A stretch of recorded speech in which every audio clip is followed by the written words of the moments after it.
Paz do Senhor, irmãos, Deus os abençoe em nome de Jesus. Bom estarmos aqui mais uma vez para ministrarmos mais uma lição da nossa escola bíblica. O tema da nossa lição de hoje é como controlar a ira. Quem não se ira, né? A ira ela é um sentimento que ela surge por razões diversas em momentos distintos da nossa vida. E a Bíblia fala muito a respeito da ira, fala a respeito da ira de Deus e fala a respeito da ira do homem. E nós vamos estudar um pouco sobre essa questão da ira e abordar um ponto fundamental, que é ter o domínio da ira, né? Como controlar a ira. Vamos orar por esse assunto, por essa lição, então? Senhor Deus, nós pedimos Tua bênção, meu Pai, em nome de Jesus, que o Teu Espírito Santo nos abençoe e nos dirija. Nesse tempo que estaremos aqui, Senhor, compartilhando esta lição com os irmãos que estão acompanhando aí nos seus celulares, nos seus aparelhos TV, que o Senhor dê bênção, graça e a Tua paz, Senhor, sobre as nossas vidas, e que pelo Teu Espírito Santo nos seja dado domínio próprio, para que, mesmo em momentos em que sentimos ira, nós não venhamos a pecar contra o Senhor nem contra o nosso próximo. Nós te pedimos em nome de Jesus. Amém? Texto básico dessa lição está em Efésios, capítulo 4. Nós vamos ler do versículo 25 ao 32. Efésios 4, 25. A seguir diz assim: Pelo que deixai a mentira e falai a verdade, cada um com o seu próximo, pois somos membros uns dos outros. Irai-vos e não pequeis. Não se ponha o sol sobre a vossa ira, e não deis lugar ao diabo. Aquele que furtava, não furte mais. Antes trabalhe fazendo com as mãos o que é bom, para que tenha o que repartir com o necessitado. Não saia da vossa boca nenhuma palavra torpe, mas só que for boa para promover a edificação, conforme a necessidade, para que beneficie aos que a ouvem. E não entristeçais o Espírito Santo de Deus, no qual fostes selados para o dia da redenção. Toda amargura e ira, e cólera e gritaria, e blasfêmias e toda a malícia sejam tiradas de entre vós. Antes, sede uns para com os outros benignos, compassivos, perdoando-vos uns aos outros, como também Deus os perdoou em Cristo Jesus. Essa porção da palavra de Deus que nós lemos agora, em dois momentos fala da ira. Aqui no versículo 31 diz: toda amargura e ira, e cólera, e gritaria, e blasfêmias e toda malícia sejam tiradas do meio de vós. Então, olha, ira, cólera, gritaria não deve fazer parte da sua vida. E no versículo 26 diz: irai-vos e não pequeis, não se ponha o sol sobre a vossa ira. Nós vamos começar com esse versículo 26. Irai-vos e não pequeis, não se ponha o sol sobre a vossa ira. E o 27 complementa: nem deis lugar ao diabo. Então a gente faz uma inferência aqui na sequência desses dois versículos, que a ira, ela tem a facilidade de nos levar ao pecado. Não que a ira por si só seja pecado, porque a ira por si só não é pecado, mas a ira, ela tem uma tendência a nos levar a pecar. Por isso diz: irai-vos e não pequeis. E no versículo 27 diz: nem deis lugar ao diabo, porque o pecado, ele dá lugar ao diabo. Quando nós pecamos, nós acabamos dando lugar ao diabo. Então, olha como a questão da ira ela é séria. A ira, se for tratada de maneira displicente por nós, que somos servos do Senhor, ela nos leva facilmente a pecar e a dar lugar ao diabo. Para afligir quem? A nossa própria vida. Então, aquele que se ira com facilidade, ele tem muito muito mais propensão a pecar e dar lugar ao diabo para agir e afligir a vida dele. Então, essa questão da ira, ela é um assunto muito importante. Aqui na revista da lição de hoje diz: não é fácil definir a diferença entre indignação, ira, cólera, fúria, né? São palavras assim que têm significados semelhantes. Entretanto, sabemos bem o que esses sentimentos produzem. Seja qual for a forma de expressão ou motivo que provoque essas reações, sabemos que é preciso dominar isso. Dominá-las antes que elas nos dominem. Esse tipo de sentimento que leva a ira, cólera, indignação, fúria, isso pode vir a dominar nossos atos, nossas ações. Tendo como base, então, o versículo-chave, a pergunta que buscamos responder nesse estudo é a seguinte: será que existe alguma situação adequada e uma maneira apropriada de expressarmos esse tipo de emoção, de ira, de indignação, sem pecar? Existe uma maneira em que eu sinto ira, mas não peco? Bem, vamos ver essa questão, então, um pouco mais detalhada. Admite-se que a ira, então, é uma reação normal que pode ser tolerada e, às vezes, até justificada, não sendo essencialmente pecaminosa. É o seguinte: o sentimento de ira por si só não é pecado. Se fosse, né, Deus não se iraria, né? A Bíblia diz que a ira de Deus opera a justiça. Nós vemos em várias passagens da Bíblia, tanto no Velho quanto no Novo Testamento, expressões onde Deus revela a ira dele contra o pecado e contra, muitas vezes, a atitude de pecado do seu povo. O apóstolo Paulo, ele reconheceu essa situação ao dizer que você pode até irar-se desde que não peque movido pela ira. E nós sabemos que até mesmo Jesus teve momentos de indignação, tendo manifestado essa reação sem cair no pecado. Quando Jesus estava no templo, um dia de sábado, e havia um homem com a mão mirrada, e ele chamou aquele homem ali à frente, as pessoas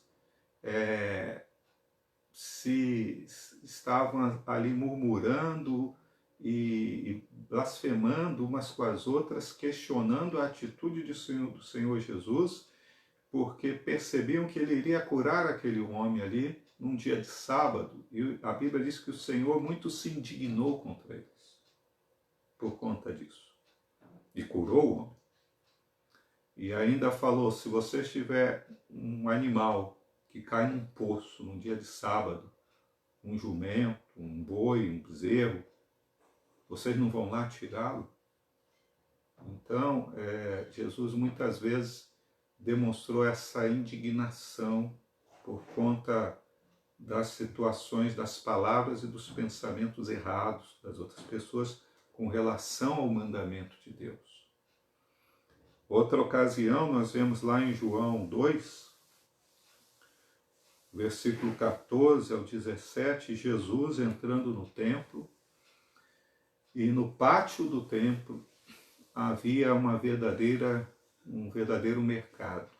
Né? Havia mesas, né, de câmbio, pessoas trocando dinheiro de outras nações, e havia casas de câmbio, mesas de cambistas, casas de câmbio ali.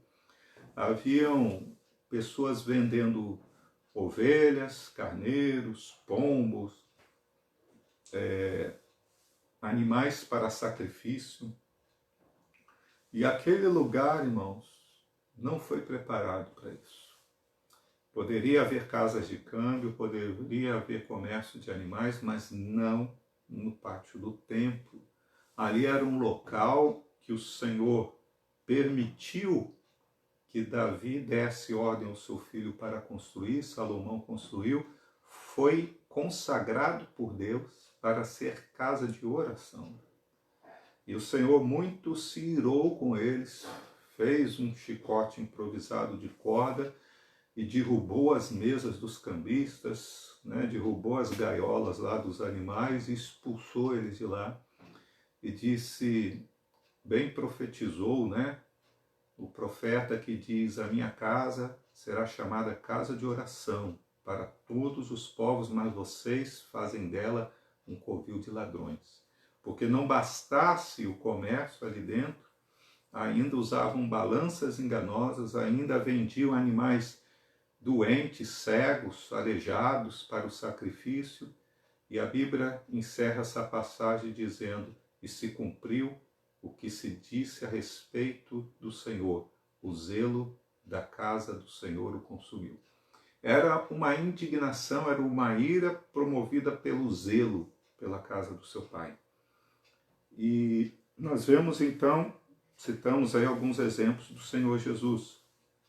A Bíblia diz que o próprio Deus, ele se ira, já dissemos várias passagens, vou citar só uma, Romanos 1, versículo 18, diz assim que a ira de Deus se revela do céu contra toda a impiedade e perversão dos homens. A ira de Deus se manifesta, se revela do céu contra toda a impiedade e perversão que os homens praticam. Mas, apesar de toda essa aparente permissão para a ira, temos que reconhecer que a ira de Deus ela é perfeita, justa, justificável, enquanto a ira dos homens ela é quase sempre injusta, injustificável, e mesmo que seja quando é justa e justificável, muitas vezes ela nos leva a agir com injustiça. A questão maior não está no sentir a ira, mas o que se faz com ela. E é isso que nós vamos estar vendo no decorrer dessa lição. O que fazer quando o sentimento de ira surge? A Bíblia nos diz aqui, por exemplo, no capítulo 5, versículo 6 de Efésios, ninguém vos engane com palavras vãs, pois por essas coisas vem a ira de Deus sobre os filhos da desobediência. Então, a ira de Deus se manifesta contra a desobediência. O motivo da ira, irmão, ele precisa ser justo, para não ser pecaminoso. Né? Ah, por que você está indignado? Por que você está irado? O motivo é justo? Então, você não pecou. Né? Precisa ser justo. Não devemos encorajar esse sentimento nunca de ira. Né? Mas algumas situações realmente mexem com a gente. Né? E causam algum grau de indignação, às vezes muito grande, por parte de todo servo e toda serva de Deus. Bem, por exemplo, Moisés, quando estava descendo do monte, depois de ficar 40 dias e 40 noites lá em jejum e oração e recebendo a revelação de Deus, ele recebeu toda a lei de Deus. Ele recebeu o modelo do tabernáculo, o modelo dos utensílios do templo, como adorar o Senhor no ministério sacerdotal, as roupas do sacerdote. Ele recebeu toda a revelação de Deus ali para o povo de Israel. E foi selada esta revelação com os 10 mandamentos. Os 10 mandamentos, o povo todo ouviu Deus falar quando o monte Sinai fumegava com a presença da manifestação da glória de Deus. E o povo temeu e pediu para que Deus falasse só com Moisés, não falasse mais com eles, porque eles tiveram medo de morrer. Mas os 10 mandamentos eles ouviram. E quando Moisés desce do monte 40 dias depois, ele traz nos braços 2 tábuas de pedras escritas dos 2 lados, os 10 mandamentos. Mas Deus havia dado a ele muitas outras instruções, mas esses 10 mandamentos são os principais, foram gravados em tábuas de pedra.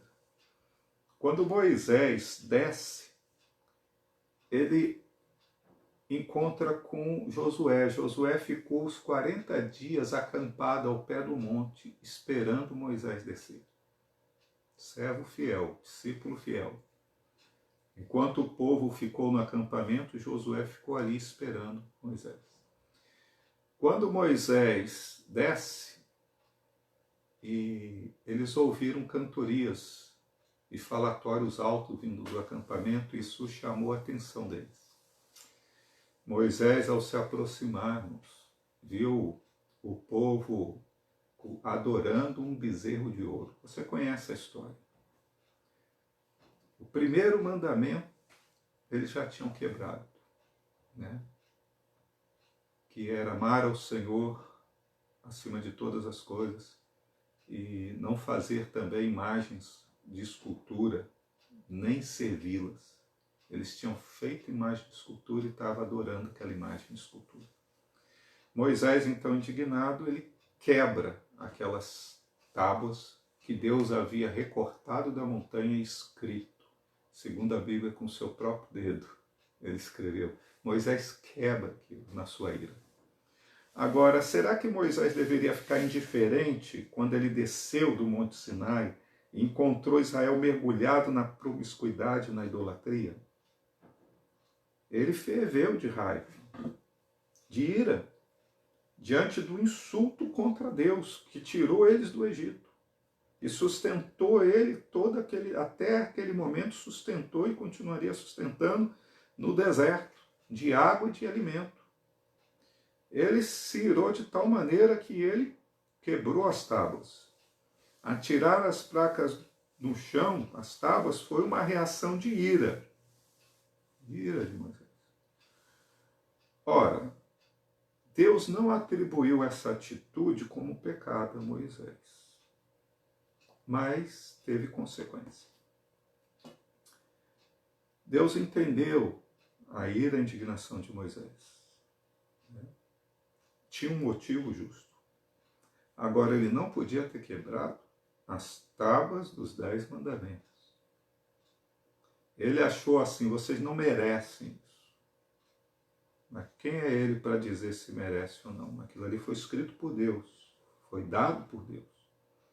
Bem, o Senhor não atribuiu pecado à ira de Moisés naquele momento, mas teve uma consequência. Qual foi a consequência?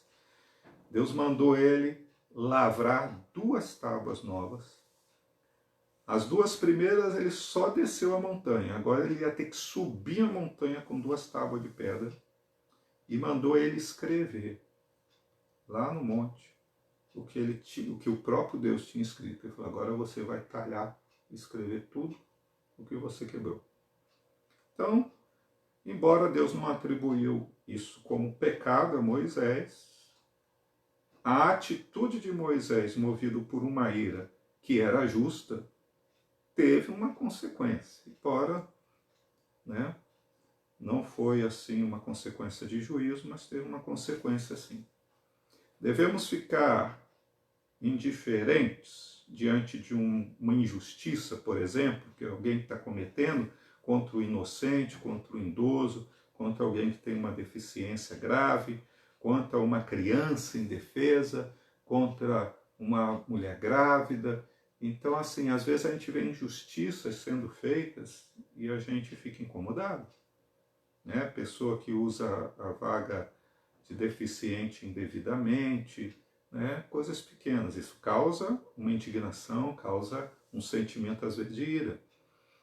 Devemos ficar indiferentes ao vermos o santo nome do Senhor sendo ridicularizado ou blasfemado na boca de ímpio, fazendo piada imoral com o nome de Deus, com o nome de Jesus. Isso tem que causar indignação em nós.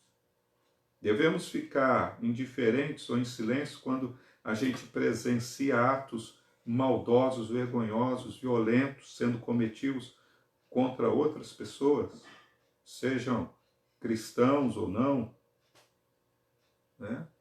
contra o inocente. Não, irmãos, a gente não deve ficar calado. Esse sentimento de indignação e de ira, ele acaba surgindo. A questão é, a sua ação, você agiu de que forma quando você estava indignado ou irado? Essa que é a questão. O que você fez? O que faz? A ira, ela precisa gerar uma conduta adequada. O furor destemperado de um momento de cólera é capaz de perturbar nosso julgamento e nos levar para além dos limites da razão. Vocês já ouviram, com certeza, aquela situação, né, que a gente já viu aí rodar pelas mídias sociais já há vários anos, de um pai que viu que o filho riscou o carro, escreveu lá um nome com um prego no carro do pai. É uma atitude que vai causar ira na hora, no momento? Normalmente sim, né? Só que o pai, então, ele bateu com muita força, muita violência nas mãos da criança, que causou uma infecção e precisou amputar. Então, a atitude foi errada, foi excessiva. Né? Merecia uma repreensão a criança? Sim. Né? Merecia um castigo? Talvez, dependendo da idade da criança, talvez sim, talvez não. Né? O castigo é aplicado só a partir do momento que a criança entende questão de ação e consequência. Né?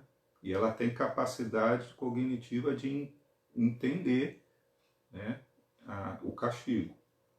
Então, se é uma criança de 1 aninho e meio, não adianta falar, você vai ficar aqui de castigo sentadinho aqui 10 minutos. Ela não vai entender. Se é uma criança de 3 anos, ela vai entender. Né? Então, vai depender muito da situação da criança. Mas o furor destemperado de um momento de cólera é capaz de perturbar nosso julgamento e nos levar a extrapolar limites. Se a indignação não se expressar na forma de uma exortação saudável e restauradora, é melhor contê-la antes que falemos o que não devemos ou façamos o que não devemos. Então, se eu estou indignado com a atitude da pessoa, aí eu vou lá, ofendo ela, ofendo a mãe dela, ofendo o pai dela, e xingo e humilho publicamente, pessoalmente, em rede social. Peraí. Essa atitude de ira minha, eu poderia até ter motivo, só que eu pequei. Então, irai-vos e não pequeis. Agora, a minha atitude de indignação vai gerar uma repreensão à pessoa? Tudo bem. Aí eu agi dentro do limite. Foi uma repreensão, uma censura, uma desaprovação. Há pessoas que não conseguem se controlar emocionalmente e demonstram fisicamente seu estado de indignação, de ira, através da agressão verbal ou física. Esse é o caso que a gente vê em muitos casais. Né? A esposa fica indignada com o marido por alguma situação. E aí agride ele verbalmente, xinga ele, né? Ofende verbalmente. O marido vai e revida, vai xingar, vai ofender. Né? Ou o marido fica indignado com a mulher por alguma coisa e aí começam as agressões verbais. Alguns extrapolam a agressão verbal, parte para a agressão física, para tapa, para soco, para jogar as coisas em cima. Né? Então, é o sentimento de ira que provoca essa atitude de pecado, através das agressões. Isso torna-se uma brecha para que o inimigo coloque o que há de pior no coração das pessoas e abrindo essa brecha, dando lugar ao diabo, né? Aí o diabo tem liberdade para trabalhar nessas vidas, nessa família. Então a ira deve ser mantida sob controle. Em circunstância alguma, o domínio próprio deveria ser sacrificado em nome da emoção. 1 Coríntios, capítulo 6, versículo 12, Paulo ele está falando aqui a respeito de que as coisas são lícitas para ele, mas ele sabe que nem todas as coisas convêm a ele. E ele diz assim, olha, todas as coisas me são lícitas, mas nem todas me convêm. E ele diz, então, lá no versículo 12 do capítulo 6, 1 Coríntios, eu não me deixarei dominar por nenhuma delas. Quando ele fala, todas as coisas me são lícitas, mas nem todas me convêm. E eu não me deixarei dominar por nenhuma dessas coisas. Então, nós não podemos deixar a ira nos dominar. Precisamos aprender a sermos prontos para ouvir, tardios para nos irar. Tiago 1,19 diz isso, fala, todo homem seja pronto para ouvir, tardio para falar e tardio para se irar. Tardio para irar, não se apresse a se irar. Ouça primeiro. Assim nós evitamos muitas situações constrangedoras e conflitos necessários. Né? Às vezes o filho chega em casa, a filha começa a contar a história e você começa a ouvir uma coisa que ela fez assim, que não estava de acordo, e aí o pai e a mãe já se ira e já grita e já repreende e não esperou ouvir o desenrolar da história. Espera, ouça tudo. Né? Muitas vezes, no decorrer da história, ela mesma já entendeu o problema e já consertou a situação. É o caso da esposa, é o caso do marido. Né? Seja pronto para ouvir, tardio para falar. Espera, ouça tudo primeiro. Seja tardio para se irar, não deixa ele explodir enquanto o outro está falando. O que você diz quando você está irado? Você diz palavras ofensivas, explode em linguagem torpe, em palavrão, lança acusação. Ah, a culpa é sua, olha só o que você fez. E ameaças contra aquele que irritou você. Ah, da próxima vez você vai ver. Né? Isso é ameaça. O que você faz quando você está irado? Busca vingança, né? Vou pagar na mesma moeda. Parte para a briga. Quem não tem argumento, parte para a briga. Está irado, perdeu o argumento, parte para a briga. É o caso daquele povo fanático lá por futebol. Há uma discussão de times rivais ali. Aí um usa um argumento para ofender o outro usa o argumento para ofender o outro. E aí quando um fica sem argumento, parte para a briga. Estupidez. Ou põe o dedo na ferida, expõe os podres do outro, né, as fraquezas daquele que te irritou. O que você faz quando está irado? Você se sente no direito de julgar a todos, inclusive os atos de Deus? Tem gente que na ira quer até julgar Deus.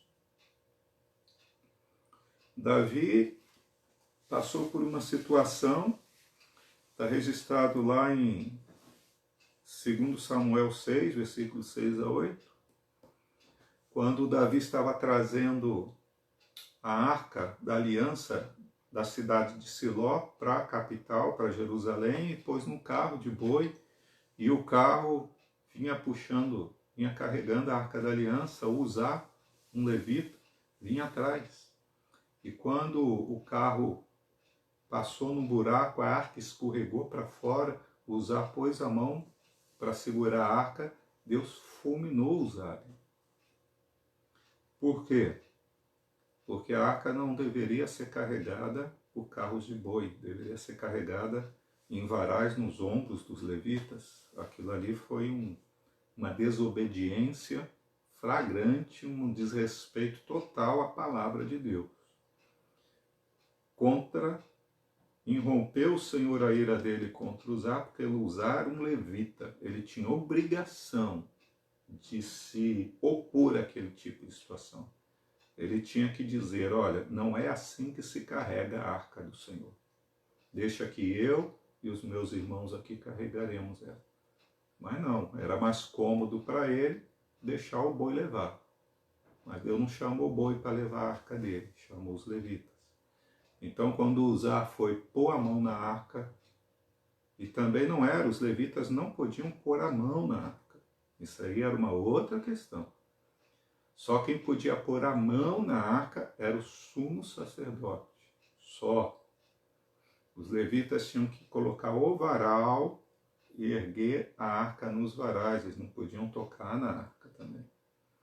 Então, a Bíblia diz que quando Davi, que ia à frente do cortejo, viu que Deus matou Uzá, a Bíblia diz que Davi muito se irou por causa disso.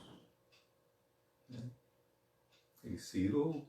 Eu não sei, a Bíblia não diz o que se passou na mente, no coração de Davi, mas ele se irou, ele ficou indignado com o que Deus fez, matando Uzá, porque Uzá simplesmente não queria deixar a arca cair. Ele se irou. Às vezes tem gente que se ira contra a atitude de Deus, contra Deus. Mas no versículo seguinte, nós vemos que Davi parou um pouquinho para pensar, e a Bíblia diz logo em seguida que Davi muito temeu a Deus. Logo em seguida, acho que ele baixou a bola, ele entendeu, ou alguém explicou para ele, talvez o sacerdote tenha explicado para ele. E aí, qual foi o sentimento que deu lugar a ira? Temor. Ele falou assim: como que eu vou levar essa arca para Jerusalém? Deixa na casa de um levita. Obed-edom morava ali pertinho, levou-se a arca e deixou na casa de Obed-edom. Mas a gente tem que aprender, irmãos, com Jó. O melhor exemplo deixou Jó, que mesmo sofrendo, você sabe como Jó sofreu. Perdeu seus bens, perdeu seus filhos, perdeu sua saúde. E capítulo 1, versículo 22, a Bíblia diz que Jó não pecou, nem atribuiu a Deus falta alguma. Muitas vezes a gente fica atribuindo falta a Deus. Então, tomar cuidado com isso. Deus é soberano, Ele dá a vida, Ele tira, Ele faz o que Ele quer. Nós pertencemos ao Senhor. A ira é condenada. Quando que a ira é condenada? Embora tenhamos a recomendação de Paulo, irai-vos e não pequei, é uma aparente tolerância à indignação, à ira, é bom lembrar que o conselho de Paulo não é o seguinte: olha, não deixe que o sol se ponha sobre a sua ira. Não deixe que essa ira permaneça o dia inteiro no seu coração e a noite inteira e o dia seguinte. Não faça isso. A orientação é para que não deixemos que um breve momento de ira, uma breve situação ou circunstância que nos causou uma profunda indignação e nos levou a irarmos, se transforme numa animosidade permanente, numa raiz de amargura. A Bíblia não ensina a agirmos contra o nosso próximo, seja de que modo for. Pelo contrário, somos exortados a tirar qualquer tipo de sentimento negativo do nosso coração. A linha divisória entre a ira justa e a conduta pecaminosa ela é muito tênue, é muito difícil de separar. É melhor mesmo seguir o exemplo de Davi, que ele escreveu lá no Salmo 37:8. Deixa a ira, abandona o furor, não te impacientes. Ah, mas eu não tenho paciência. Não fica sem paciência. Certamente isso acabará mal. A precipitação, a ira, o furor, nos leva a tomar atitudes que normalmente terminam mal. Ao contrário, o que nós deveríamos fazer então? Não deixe para amanhã o que você pode resolver hoje. Quem cultiva hoje sentimentos negativos no seu coração, em lugar de esclarecer os fatos, pode colher inimizades amanhã. Às vezes você ouve uma situação em que aquilo ali pareceu mal aos teus olhos, entristeceu o teu coração, e aí você toma atitudes precipitadas. Vai lá, pede demissão do trabalho, joga tudo para o alto. Falar sem pensar é estultícia. Falar, tomar atitude sem ouvir antes, é estultícia. O que é estultícia? É burrice. Todo homem esteja pronto para ouvir, tardio para falar. Então, antes de eu falar, eu preciso ouvir. Ouvir melhor. A orientação, então, que nós temos na palavra de Deus, Eclesiastes 7:9. diz assim: controle sempre o seu gênio, é tolice alimentar o ódio. Né? Nós temos o exemplo de Saul. Saul, o rei Saul, muito enciumado com a popularidade de Davi, que na época era só um general, porque Davi era bem sucedido nas batalhas com a graça de Deus, e as pessoas aclamavam Davi publicamente mais do que aclamavam Saul. E ele então, Saul deixou aquilo ficar dia após dia, remoendo seu coração, a princípio um sentimento de ciúme, depois um sentimento de inveja, e aquilo acabou se tornando um sentimento de ira destrutivo de Saul contra Davi. Ele permitiu que o sol se pusesse por muitos dias sobre a sua irritação, deixando crescer a raiz de amargura a ponto de fazer florescer uma indisfarçável disposição de guerrear contra o seu próprio genro e contra qualquer um que se declarasse amigo dele. Ele tentou matar o seu próprio filho, porque o próprio filho de Saul se declarou amigo de Davi. Ele matou vários sacerdotes porque eles agiram com bondade para com Davi. Como que a ira pode fazer as pessoas pecarem? Não provoque, né, o iracundo. O que é o iracundo? A pessoa que se ira com facilidade. Não provoque. Né? Se existe uma ocasião em que precisamos agir com tato, com diplomacia, é quando se está lidando com alguém de temperamento violento, pouca paciência. Falar com ele em tom de dura reprovação vai provocar ele a reagir, né? Por isso, com toda a prudência e respeito, procure resolver sua questão, de preferência o mais rápido possível, antes que aquele que já está furioso se volte contra você. Tenha tranquilidade para falar.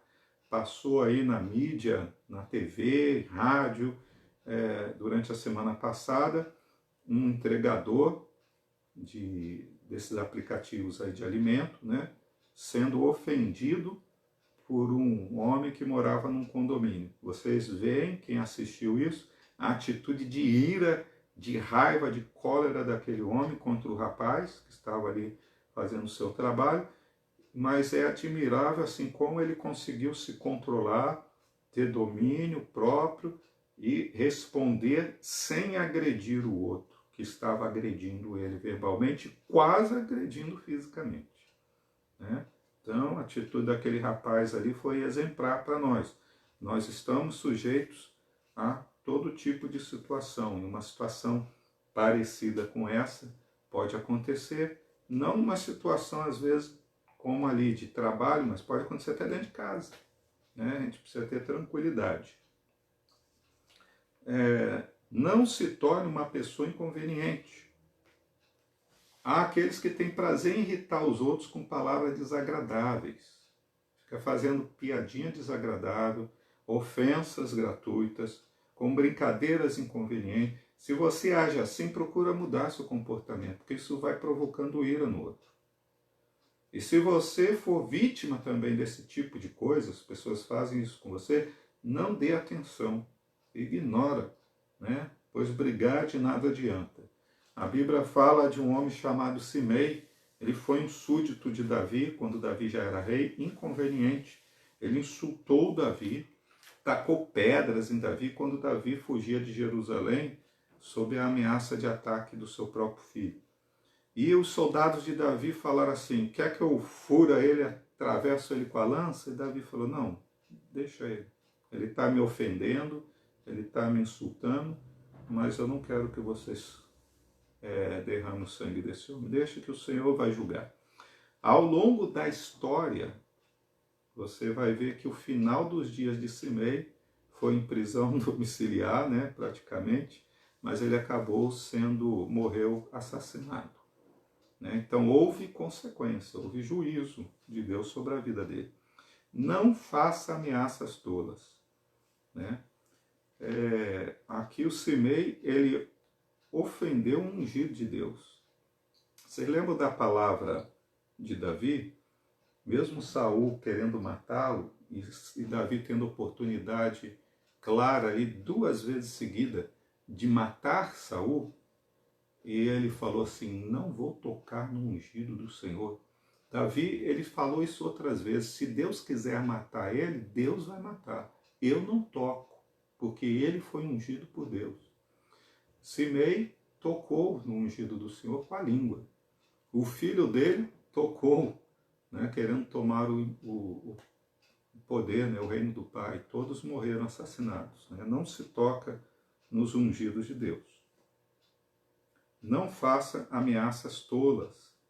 Quando a gente vê a história de Neemias, haviam inimigos. Neemias estava ali para reconstruir os muros de Jerusalém. Sambalar, o chefe dos inimigos, e os seus companheiros tentaram intimidar Neemias com ameaças. Olha, nós vamos invadir aqui à noite e vamos matar todo mundo, e ficavam ameaçando. Mas Neemias era um homem controlado, sensato, ele não permitiu que tais manobras dessem certo, e eles falavam, ameaçavam, ele permanecia com a sua confiança em Deus, ele não ameaçava de volta, e ele falava, estou fazendo uma grande obra e não posso parar. Ele chamava, vamos conversar, e ele falava, não vou conversar com vocês, eu estou fazendo a obra do Senhor. Ele não entrava no jogo, ele não entrava em discussão, ele não entrava em acordo com aquele tipo de gente, mas também não batia a boca, não discutia com eles. Não faça julgamentos precipitados. Quando algo que você não compreende bem estiver causando aborrecimento, procure manter a calma, para não gerar mais confusão. Davi, por exemplo, ficou indignado quando ouviu o relato do profeta Natã a respeito de um homem rico que roubou uma ovelha de um pobre. O Natã chegou para ele e falou, Davi, aconteceu um negócio. Porque naquela época o rei, ele exercia o papel de juiz também. Um homem rico, ele roubou a ovelha de um homem pobre que só tinha uma ovelhinha. O rico tinha um monte de ovelha. Mas ele quis preparar uma comida para umas visitas que recebeu em casa e mandou pegar do homem pobre para alimentar seus amigos. O Davi falou assim, esse homem que fez isso deve morrer, é digno de morte, ele deve morrer por ter feito isso. E o Natã falou assim, Davi, esse homem é você, porque você sendo rei, tendo muitas riquezas, tendo muitas mulheres, você foi lá e tomou a mulher de Urias, o heteu. Esse homem é você. Então assim, ele se precipitou. No juízo, no julgamento de Davi, roubar uma ovelha era digno de morte, né? E pela lei de Deus não era digno de morte, era digno de reparação, de repreensão, né? Tinha uma penalidade, mas não a morte. Agora, o que Davi fez, adultério, conspirou para o homicídio do marido da mulher, isso sim era digno de morte. Então, Davi se precipitou na ira dele. Quando Natã falou assim, esse homem é você, aí ele caiu em si, se prostrou em terra e falou, eu pequei. Ele reconheceu o pecado e Natã falou assim, não se preocupa, você não vai morrer. Deus não vai julgar você como você julga o próximo. Graças a Deus, Deus julga diferente. Houve consequências, Davi. E Natã falou, olha, você não vai morrer, mas a criança vai morrer. Né? Ou seja, eu vou recolher esse bebê. Não vai ficar com vocês. O Senhor tomou para si. E, além disso, outras e outras coisas vão acontecer com você e sua família, e o que o Senhor declarou acontecer. Houve juízo pelo pecado. Agora, a ira de Deus se acendeu tão precipitadamente que nem percebeu que a ira de Davi, né, foi tão precipitada que ele não percebeu que o profeta estava falando dele mesmo. Para evitar um julgamento precipitado, a gente precisa seguir a recomendação de Tiago que nós já mencionamos. Todo homem seja pronto para ouvir, tardio para falar e tardio para se irar. Tiago 1,19. Todo homem, então, seja pronto para ouvir. Né? Quem fala muito nem sempre acerta no que fala. Isso porque nós precisamos aprender a ouvir mais e falar menos, para que tenhamos tempo para refletir bem antes de falarmos. Porque diz lá em Eclesiastes 5,3 que do muito falar vêm as palavras todas. Todo homem seja tardio para falar, né? É preciso refletir bem antes de pôr nossas impressões, pois nem sempre estamos corretos. Eclesiastes 5, 2 e 3 diz, não te precipites com a tua boca, nem o teu coração se apresse a pronunciar palavra alguma, sejam poucas as tuas palavras. E todo homem seja tardio para se irar. Impaciência e irritação são sentimentos que não combinam com a regeneração de um novo proceder. Por isso o sábio Salomão disse, Eclesiastes 7:9, não te apresses em irar-te, porque a ira se abriga no íntimo dos insensatos. Então procure controlar a raiva para não correr o risco de machucar alguém ou a si próprio, principalmente desagradar a Deus. Um alerta necessário que Paulo termina a sua recomendação fazendo um alerta necessário. Ele diz, nem deis lugar ao diabo, irai-vos, não pequei, não deixe que o sol se ponha sobre a sua ira, nem deis lugar ao diabo. Naturalmente, Paulo não estava falando aqui que o crente está à mercê do diabo, né? Mas o pecado acaba dando brechas para o diabo. Na verdade, há 3 estratégias que o inimigo usa para enfraquecer a nossa fé e nos empurrar a um descontrole, né, nos momentos de ira para que a gente peque.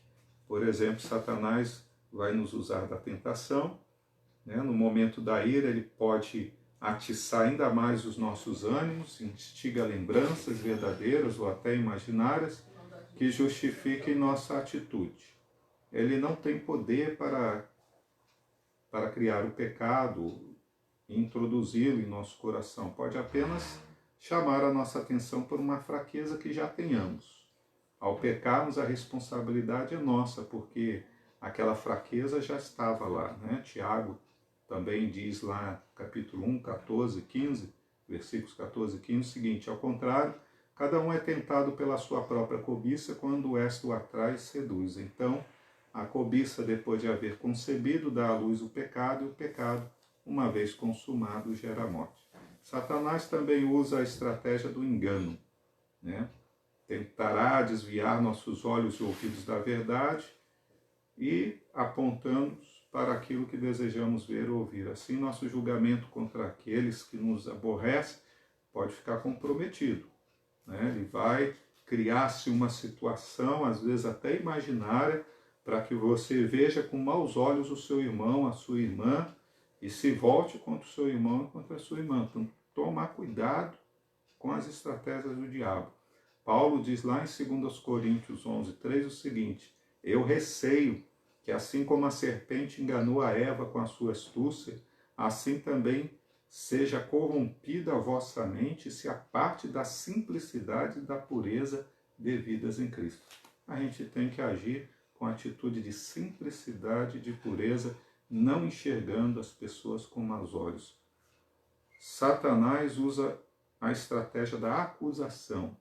Após nos seduzir e nos enganar a ponto de perdermos a paciência com alguém, ele pode constranger a nossa consciência de modo a que não creamos na graça, no perdão e na redenção que temos em Cristo Jesus, tentando nos desviar do caminho da reconciliação com Deus. Poxa vida, eu fui injusto, eu errei, eu julguei mal aquela pessoa, né? Eu fiz mal ao meu irmão, à minha irmã, e aí a pessoa começar a se sentir mal e o diabo acusar, irmãos, a gente erra e o Senhor nos perdoa se nós reconhecemos nosso erro.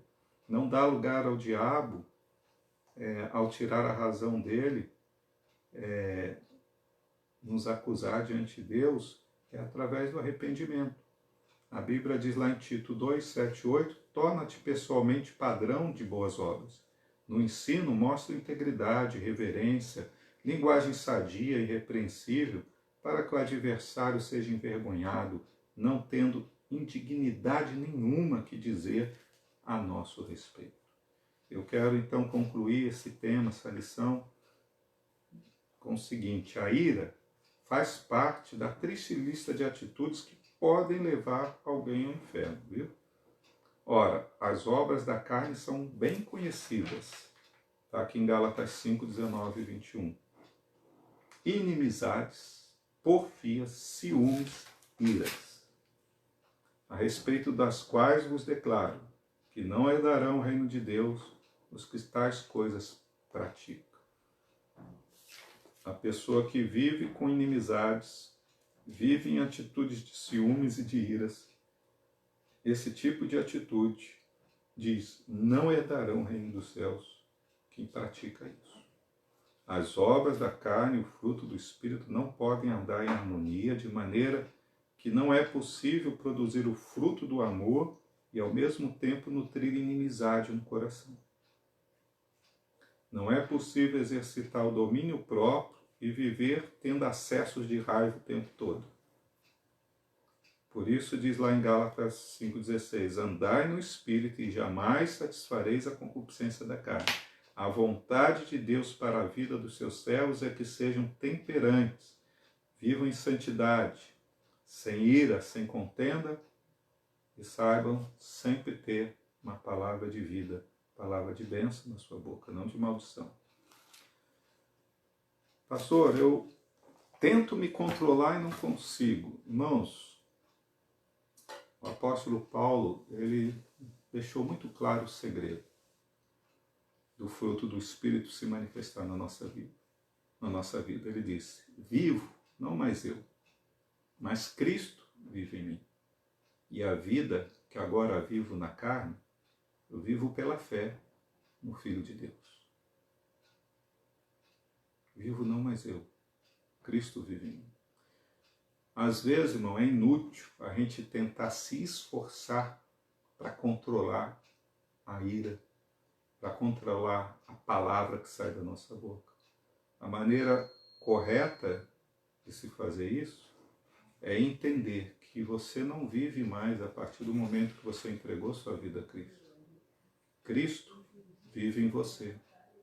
E a vida que agora você vive, você tem que viver na fé do Filho de Deus. Então, quando surgir uma situação que está despertando ira em você, você tem que se lembrar, não sou eu que vivo, é Cristo que vive em mim.